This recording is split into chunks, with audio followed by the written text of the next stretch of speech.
Time അറിയണ്ടേ. അപ്പോൾ തോന്നിയ ഐഡിയ ആണ്. ഇടയ്ക്കിടയ്ക്ക് ചെയ്യാറുള്ള പരിപാടി തന്നെയാണ്. വണ്ടിയൊക്കെ നൈറ്റ് ജസ്റ്റ് ഒന്ന് സെറ്റാക്കിയത്. ഇപ്പോൾ സ്വന്തം വണ്ടിയിലും കൂട്ടുകാരന്മാരുടെ വണ്ടിയിലും ഇതുവരെ ചെയ്തിട്ടുള്ളൂ. അതിനുള്ള ധൈര്യമുള്ളൂ. കാരണം നമ്മുടെ ആകുമ്പോൾ ആ റിസ്ക് നമ്മളായിട്ടൊരു മതിയല്ലോ. നമ്മൾ അയച്ചിടുന്നത് എന്താണെന്ന് വെച്ചാൽ ഒരു സുഖം, വെറുതെ നിൽക്കുമ്പോൾ ഒരു ടൈം പാസിന് വേണ്ടിയിട്ട് ചുമ്മാ അയച്ചിടുന്നതാണിത്. വെറുതെ അയച്ചിട്ടിട്ട് അത് പിന്നെ ഫിറ്റ് ചെയ്യുക അങ്ങനെ ചെയ്തേ. പക്ഷേ ഇത്തവണ അത് ചെയ്യുന്നതിനുള്ളൊരു ഉദ്ദേശം കൂടി ഉണ്ട്. കാരണം ത്രോട്ടിൽ റെസ്പോൺസ് ഇത്തിരി കുറവാണ് ഈ വണ്ടിക്ക്. ജസ്റ്റ് ഒരു ഇനീഷ്യലൊരു പ്രോബ്ലം ഉള്ളത്. അപ്പോൾ എന്താണെന്നൊന്ന് അറിയാൻ വേണ്ടിയിട്ടാണ്. എനിക്ക് തോന്നുന്നത് എൻ്റെ ഒരു ഇതിൽ വെച്ച് നോക്കുമ്പോൾ ഇതിൻ്റെ എന്താ പറയുക, ത്രോട്ടിൽ ബോഡി ഒന്ന് ക്ലീൻ ചെയ്യണമെന്ന് തോന്നി. കാരണം കുറേ കാലമായി 65 കിലോമീറ്റേഴ്സായിട്ട് ഇതുവരെ ത്രോട്ടിൽ ബോഡി ക്ലീൻ ചെയ്തിട്ടില്ല. ചിലപ്പോൾ അതായിരിക്കും. അതുപോലെ തന്നെ ത്രോട്ടിൽ കേബിളിനൊരു ചെറിയ ഇഷ്യൂ ഉണ്ട്. അവിടെയൊക്കെ ജസ്റ്റ് കട്ടൊക്കെ ആയിട്ട്. പക്ഷേ കേബിൾ ഇപ്പോൾ എൻ്റെ കയ്യിൽ സ്റ്റോക്കില്ല. പക്ഷേ നമ്മൾ ത്രോട്ടിൽ ബോഡി ഒന്ന് ക്ലീൻ ചെയ്ത് വെക്കാമെന്ന് വിചാരിക്കുന്നത്. ഇതുവരെ ചെയ്തിട്ടില്ല. ഒന്ന് ചെയ്ത് നോക്കുന്നതാണ്. ഞാനും എൻ്റെ ബ്രദറും കൂടിയാണ് ചെയ്യുന്നത്. എൻ്റെ ഒരു അഭിപ്രായത്തിൽ നമ്മളെല്ലാവരും നമ്മുടെ വണ്ടി അത്യാവശ്യ രീതിയിലൊക്കെ ഒന്ന് അയക്കണം എന്നാണ് ഞാൻ പറയുന്നത്. കാരണം എല്ലാ സാധനം അയക്കണം എന്ന് ഞാൻ പറയുന്നില്ല. കാരണം അതിനുള്ള കിറ്റും നമ്മുടെ കയ്യിലുണ്ടാവില്ല. പോരാത്തതിന് ചിലതൊക്കെ അതിൻ്റേതായ എക്സ്പേർട്ട് മാത്രമേ ചെയ്യാൻ പറ്റുള്ളൂ. പക്ഷേ ചില കാര്യങ്ങളൊക്കെ നമുക്ക് തന്നെ ചെയ്യാൻ പറ്റുന്ന കാര്യങ്ങളാണ്. അത്യാവശ്യം ചെയ്താൽ തന്നെ നമുക്ക് വണ്ടിയുടെ പറ്റി നമുക്കൊന്ന് അറിയാൻ പറ്റും. നമ്മുടെ ചില കാര്യങ്ങൾ നമുക്ക് തന്നെ ഒന്ന് ക്ലിയർ ചെയ്യാൻ പറ്റും വണ്ടിയുടെ. അപ്പോൾ അങ്ങനെ ഒന്ന് ചെയ്യാമെന്ന് ഉദ്ദേശത്തോടെയാണ്. അപ്പോൾ എല്ലാവരും ചെയ്യുമ്പോൾ ശ്രദ്ധിക്കുക. അപ്പോൾ നമുക്ക് എല്ലാ കാര്യങ്ങളും ചെയ്യാൻ നിൽക്കരുത്. നമുക്ക് ചെയ്യാൻ പറ്റും തോന്നുന്ന ചില കാര്യങ്ങളൊക്കെ ഉണ്ട്. നമ്മുടെ കയ്യിലുള്ള അവൈലബിൾ ആയിട്ടുള്ള കിറ്റ് വെച്ചിട്ട് ചെയ്യാൻ പറ്റുന്ന കാര്യങ്ങളാണ് ചെയ്യുക.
അപ്പോൾ നമ്മുടെ പണിയൊക്കെ ഏതാണ്ട് സെറ്റായിട്ടുണ്ട്. അയച്ചിട്ട സാധനമൊക്കെ തിരിച്ച് കയറ്റിയിട്ടുണ്ട്. ഇനിയിപ്പോൾ എന്താ അവസ്ഥ എന്നുള്ളത് നമുക്കൊന്ന് ഓടി നോക്കിയിട്ടാണ്. ചെക്കൻ ബാക്ക്ഗ്രൗണ്ടൊക്കെ അടിപൊളി പണിയൊക്കെയാണ്. അപ്പോൾ ഒരു സാധനവും ബാക്കി വന്നിട്ടില്ല. അപ്പോൾ നമുക്കൊന്ന് ജസ്റ്റ് ഒന്ന് ഓണാക്കിയിട്ടൊന്ന് നോക്കാം.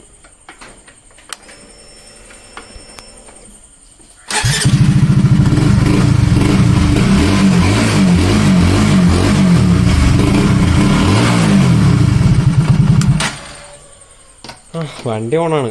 പിന്നെ ഞാൻ പറഞ്ഞ പോലെ ത്രോട്ടിലിനുള്ള ഒരു ചെറിയ ലാഗായിരുന്നു എൻ്റെ ഒരു ഇത്. അതിപ്പം ലാഗ് ഉണ്ടോയെന്ന് വെച്ചാൽ ചെറിയ ലാഗ് പോലെ പോകുന്നുണ്ടായി. ചിലപ്പം കേബിളിൻ്റെ പ്രശ്നമായിരിക്കും. ഞാൻ ത്രോട്ടിൽ കേബിളൊന്ന് മാറ്റി വെക്കണം. അത് മാറ്റിയിട്ടില്ല. ബാക്കി ഇഷ്യൂ ഒക്കെ ക്ലിയർ ആയിട്ടുണ്ടാവുമെന്ന് വിചാരിക്കുന്നു. എന്തായാലും ബാക്കി കംപ്ലീറ്റ് പണിയും കഴിഞ്ഞ് നമുക്ക് വണ്ടീനെ ഒന്ന് കാണാം.